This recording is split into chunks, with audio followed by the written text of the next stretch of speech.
Tingnan mo nga ako, pinagwawalis na ng daddy ko kanina, tapos wala akong damit. Paulit-ulit na nga lang, ito yung damit ko, tapos ikaw pa yung makakatuluyan ko. No way! Daddy nga! Omega! Anong gusto mo doon? Ano saan? Dinadala mo rito. Yung mukha itsura nun. Eh, lamang lang naman ang kulay yun eh. At least yung daddy, pwede ako mabilhan ng madaming damit, tapos bahay natin, hindi na tayo titira dito. Maganda, may aircon. Diba? Deserve mo yung daddy. Mika, bakit ba hindi mo ako matanggap? Dahil ba pangit ako? Kapalit-palit ba ako? Daddy, gwapo ba siya? Oo. Bago naman ah.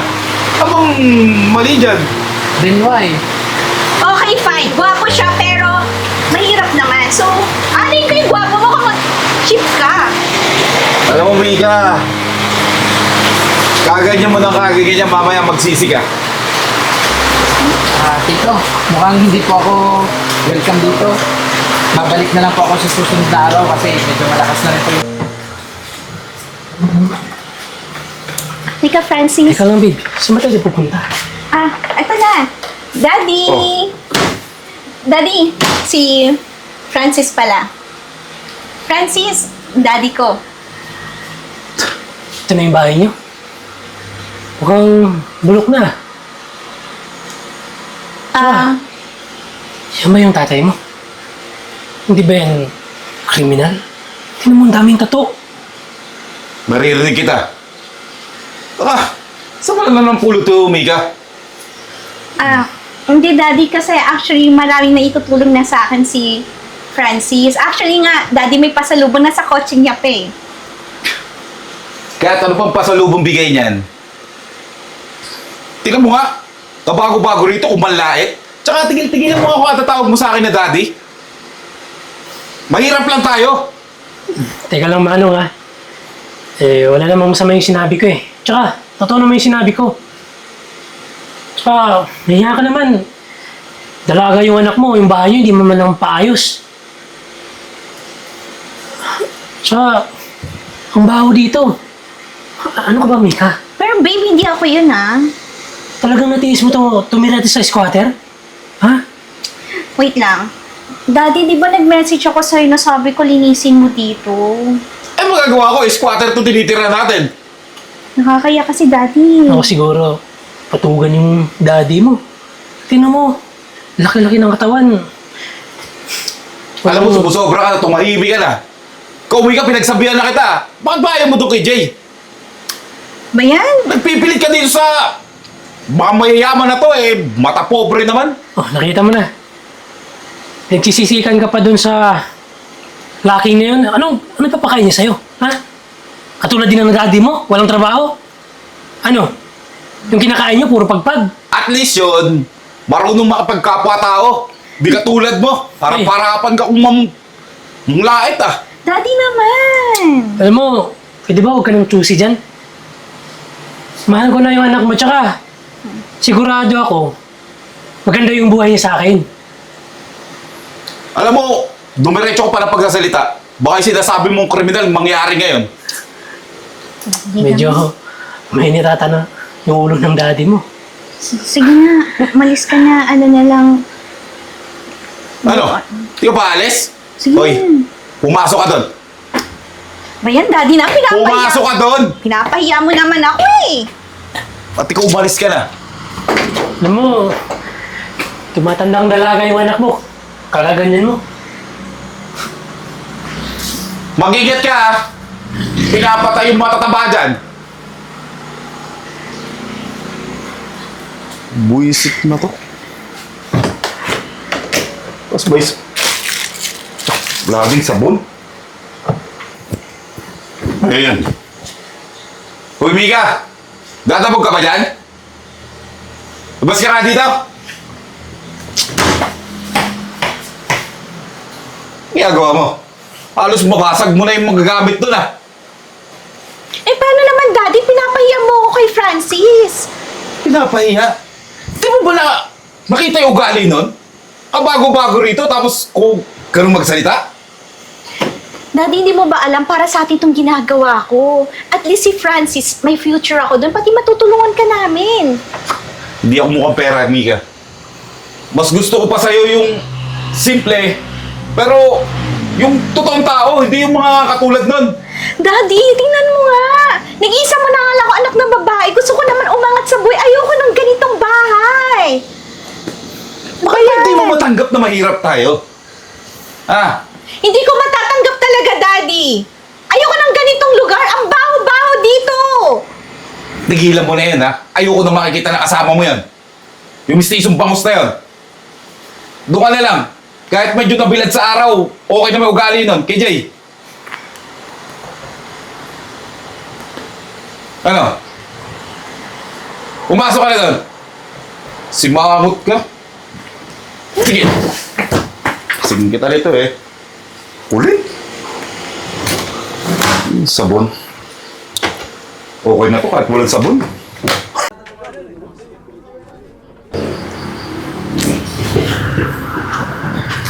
Sana magustuhan to ni Mika.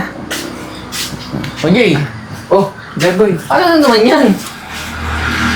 Pupunta ako dun sa bahay ng nililigawan ko si Mika. Alam mo, pinitas ko pa dun sa dun sa unahan. Pero binayaran ko naman yung may-ari kasi nahuli ako Gusto ko sana ibigay sa kanya kasi gusto ko iparamdam sa kanya na nag-e-effort ako. Ikaw talaga. Ang tagal-tagal mo na naliligaw doon kay Mika hanggang ngayon, di ka pa rin sinasagot. Sayang lang mga effort na pinagagawa mo Pero, bili pa rin ako sa'yo Kasi, kahit sobrang tagal mo nang nanliligaw at di ka sinasagot, pinagpapatuloy mo pa rin yan. Syempre naman. Tsaka hindi ko naman siya minamadali Lahat naman ng bagay, makakapag-antay. Nga pala, nabalitaan ko rin may manliligaw na mayroon yun Di lalo ka na wala ng pag-asa. Ha? Parang wala naman ako nakikitang manliligaw niya na mayaman na pumupunta dito. Ikaw rin, kung ayaw mo maniwala sa akin. Basta ako, magpupursige ako kahit gaano pa katagal yan. Kaya kong antayin yun. So, paano? Punta na ako doon So sige, ingat.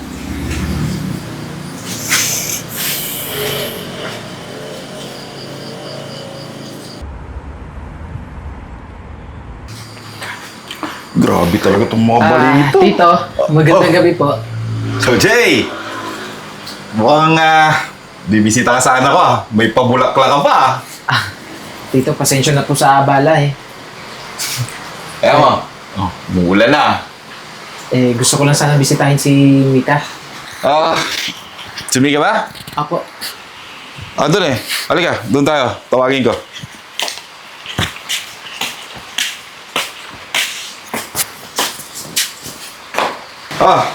Jay, wait lang Tawagin ko. Mika! Mika! Halika rito. May pagwalis na yan. Halika po na rito. Dito si Jay. Yes, Daddy. Si Jay. Mika, para sa'yo nga pala. Flowers. Diba? Sabi ko sa'yo Pero mga ganyan ka-sweet yung si Jay. Daddy, kadiri naman. Ito lang ba yung work ko? Sunflower lang. Gosh, ayoko nga yan. Mika, ano ka ba? Alam mo, nag-i-effort yung tao tapos ganyan yung gagawin mo? Daddy naman, ang cheap sunflower. Mika, pasensya ka na kaya lang naman gusto kitang bigyan ng sunflower kasi sa tuwing nakikita kita, kahit gabi, nagliliwanag yung paningin ko. Diba? Daddy! Ew! Ay, yun. Yan mga lumalakas yung ulan. Pati nga yung ulan, nakikisama kay Jay Tapos ikaw, ganyan ka? Daddy, kaya umuulan kasi sumasama yung ulan sa pag-cry ng heart ko kasi ang cheap! Mika, alam mo ba, ang turo kasi sa amin ng lola ko na kapag umulan, swerte daw yun, tsaka maganda daw yun. Lalong-lalo na sa dalawang taong nagmamahalan. Oo, diba? Kapag dalawa lang tayo nagmamahalan, pero I don't love you, Daddy! Ito ba? Alam mo, Mika, baka mamaya magsisi ka sa ginagawa mo dyan kay Jay. Alam mo, kapag sinagot mo ako, hindi ka magsisisi kasi mabuting tao ako. At kayang-kaya ko ibigay sa'yo lahat. Kahit mahirap lang ako. Tingnan mo nga ako, pinagwawalis nga ng daddy ko kanina, tapos wala akong damit. Paulit-ulit na nga lang, ito yung damit ko, tapos ikaw pa yung makakatuluyan ko. No way! Daddy nga! Omega! Anong gusto mo doon? Saan? Dinatala mo rito. Yung mga itsura doon. Eh, lamang lang naman ang kulay yun eh. At least yung daddy, pwede ako mabilhan ng madaming damit, tas bahay natin, hindi na tayo titira dito. Maganda, may aircon. Diba? Deserve mo yung daddy. Mika, bakit ba hindi mo ako matanggap? Dahil ba pangit ako? Kapalit-palit ba ako? Daddy, gwapo ba siya? Oo. Bago naman ah. Abang mali dyan. Then why? Okay, fine. Gwapo siya, pero mahirap naman. So, anin ko yung gwapo mo kung mag-cheap ka. Alam mo, Mika. Kaganyan mo ng kaganyan, mamaya magsisi ka. Tito, mukhang hindi po ako welcome dito. Babalik na lang po ako sa susunod na araw kasi medyo malakas na rin po yung ulan. O sige na. Magpayong ka ha. Baka dumami ka. Ew, wag na po. Wag na talagang dumami. Tito, para sa'yo na lang po. Oh, no, salamat. Kinuha mo pa akong phone ha. Yuck, daddy. Sana magustuhan niyo po. Alam niyo, kinuha ko pa yan dun sa flower shop. Eh, sabi, pumitas lang daw po ako at babayaran ko lang daw po ng tig-21. Para sa'yo na lang po. See how cheap, daddy? Sige na, Iho. Mag-ingat ka. Medyo malakas yung ulan. Sige po. Sige na. Mika, mauna na ako Doon yung daan? Oo. Tingnan mo, daddy. Mahirap na nga. Hindi pa ginagamit yung utak. Gosh. Alam mo, ikaw sumusobra ka na talaga. Bakit ba? Ganyan yung pagtrato mo dyan kay Jay. Kasi naman, daddy, sawa na ako sa ganito na mahirap. Ayoko na kayo ng buhay ng mahirap. Alam mo, wala naman mali sa pagiging mahirap. Eh, nasa tao yan kung paano sila yayaman. Eh, yung iba kasi, tamad. May si Jay, nagsisikap. Daddy, nagsisikap ako makahanap ng mayaman. Ewan ko sa'yo. Kakaganyan mo lang kakaganyan mo, baka kung ano yung mahanap mo. Bahala ka dyan. Ako na bahala sa'yo, daddy! Ewan ko sa'yo. Ay, matatanggap niya din si Francis.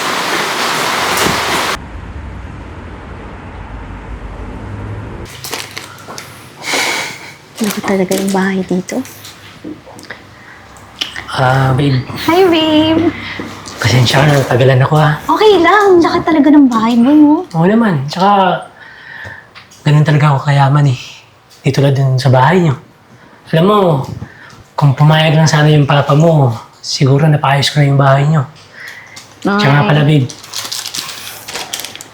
Para sa'yo nga pala. Ay, wow! Thank you so much. Oh my gosh, gold pa, ha? Siyempre, Sweet mo naman. ganyan kita kamahal eh. Oh. Sino yung tumatawag, babe? Sino yun? May iba ka, no? Hindi. Check ko muna. Niloko mo yata ako. Sa cellphone pala ng yaya namin. Sigurado ka, ha? Oo naman, Baka siguro. naman yung loko mo na ako. You only one for me. Ikaw talaga? Ito ba yung yung parang request ko na shoes? Oo naman, tsaka Oh my gosh, sparkling shoes! sakto naman sa paa mo. Yeah, I know. Mamaya ko na ito i-open para mapakita ko sa dad ko na color golden yung wrap. Tsaka sabihin mo sa daddy mo na ako nagbigay dyan. Oo naman, hindi naman kaya ni Jay yun. Sana naman, pag bisita ko doon ulit, kabati na kami, di ba? Oo naman, ako bahala sa'yo. Oh my gosh, ang sweet-sweet mo talaga. Mabuti naman at dumating na yung bisita natin, Francis. Opo, sir. Opo, sir, at ba't ka nandito sa bahay ni Francis? Alam mo, Mika, hindi bahay ni Francis to. Ako yung may-ari ng bahay na to. Joker ka talaga. Ano to? Pinaprank mo ba ako, babe? Ikaw ha? Pinaprank mo ako. Hindi, babe. Hindi pala, Mika. Ang totoo niyan, siya yung amo ko. Alam mo, lahat ng mga nangyari, planado yun. Si Francis, tauhan ko siya. Pinagpanggap ko, naligawan ka niya para makita ko kung totoo pa talaga yung ugali na pagkatao mo. Eh, wait. I'm confused. Eh, kita mo lang talaga na that I don't like you, diba? So, anong pagbabago doon? Wait lang. Naguguluhan nga ako. Wait nga. It means you don't love me talaga? Ang ibig sabihin lang nun, hindi totoong mayaman si Francis at hindi ka rin niya gusto.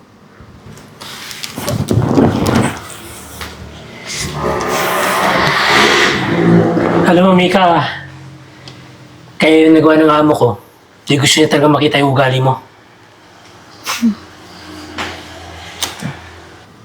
Totoo ba yung sinasabi niyo? Tingin mo ba nagbibiro lang kami? Alam mo, kung inaakala mo na may isahan mo si Francis, siguro nga, akala mo mayaman talaga siya. Kaya nga gustong-gusto mo sa kanya, di ba? Kasi mapera. Oh my gosh! Nakakatawa kayong dalawa. Alam ko naman yung plan nyo. Joke ko lang kayo. Ikaw talaga love ko, Jay. Ikaw Bakit? talaga? Dahil ba nalaman mo na mayaman ako? Uy, hindi yun ah. Di ba sinabi ko sa'yo, naalala mo ba yung time na binigyan mo ng flower? Di ba sabi ko, gwapo ka naman din talaga? Alam mo, Mika, alam ko naman kung anong gusto mo eh. Pera. O hindi ah. Pera lang naman yung habol mo sa mga lalaki, di ba? Kasi gusto mo makaangat kayo sa hirap. Alam mo, sayang yung tatay mo eh. Kasi nagkaroon siya ng anak na kagaya mo. Masyado kang seryoso, no? Joke nga lang yun. Ikaw talaga yung gusto ko. Ano ba? Ako, sir, mag-ingat kayo sa kanyang babae. Alam mo naman, pag nakakita ng ganyan, parang linta, dumidikit. Alam ko na yan, Francis. At ang mga kagaya mo, hindi deserve ng matinong lalaki.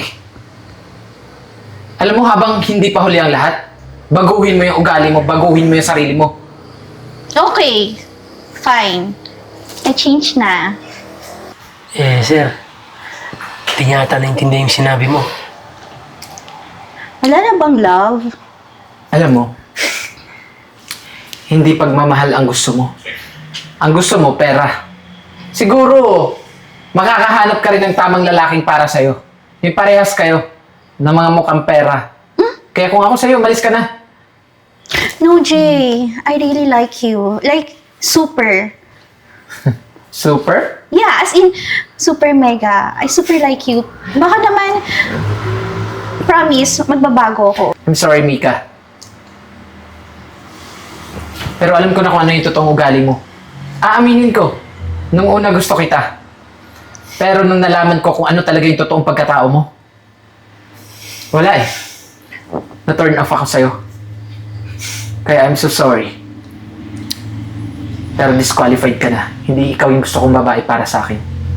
Jay, pwede mo ba akong bigyan ng chance? Kasi, I think, I deserve naman magkaroon ng second chance. Hindi mo deserve ng second chance, Mika. Dahil yung hinihingi mo na yan, binibigay lang sa tamang tao. Okay lang. Sige na, dami mo pang daldal. Hindi naman ikaw si John Lloyd. Alis na lang ako dito. Akin to, walang bawian ah.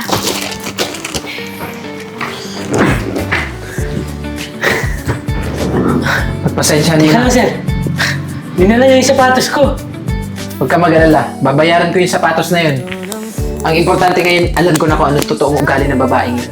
Tama, sir. Marami pa naman babae dyan sa paligid eh. Malay mo, di ba? Hindi mo alam. Yung tatay niya pala yung gusto ko. Joke lang. Eto, siraulo naman to eh. Tawa ng tawa pa. Yan naman yung katulong natin nung nakatawa din tuloy. Kaya nga eh. Nga pala, sir. Yung bonus ko. Sabi mo eh. Huwag ka mag-alala, ibibigay ko sa'yo. Lalo na yung dati mong employer. Hindi nabibigay ng bonus sa'yo, di ba? Kaya nga tinatanong kita kanina eh. Kasi bibigyan kita. Tsaka, sa mga kagaya ng tao na sipag magtrabaho, deserve na deserve yan. Ako sir, maraming salamat sa sir. Tsaka, sure ako, pag nakatanggap ka ng bonus, special yun para sa'yo kasi siya yung kauna-unahang tao na magbibigay sa'yo. Ako, di ba? Oo naman sir, saka yung 13-month pay pala. Di ba, December na ngayon. Siyempre naman, alam mo naman na magpapasko, lahat ng bibigyan ko, kusang loob ko yun. Kayang-kaya ko ibigay yan. Ako pa ba eh, alam mo naman, may 3 kondo lang naman ako sa BGC, di ba? Kaya nga sir, tsaka yung kotse mo doon yung puti. Nakapakalamda. Siyempre, Ang bilis pero humble lang tayo dapat. Tama yun sir. Eh ako, kahit mayaman ako, hindi ko naman pinapakita sa ibang tao, di ba? Kaya maraming nai-inspired sa akin. Tama sir. Oh, so, paano? Yung sasakyan, aalis na tayo. Sige po.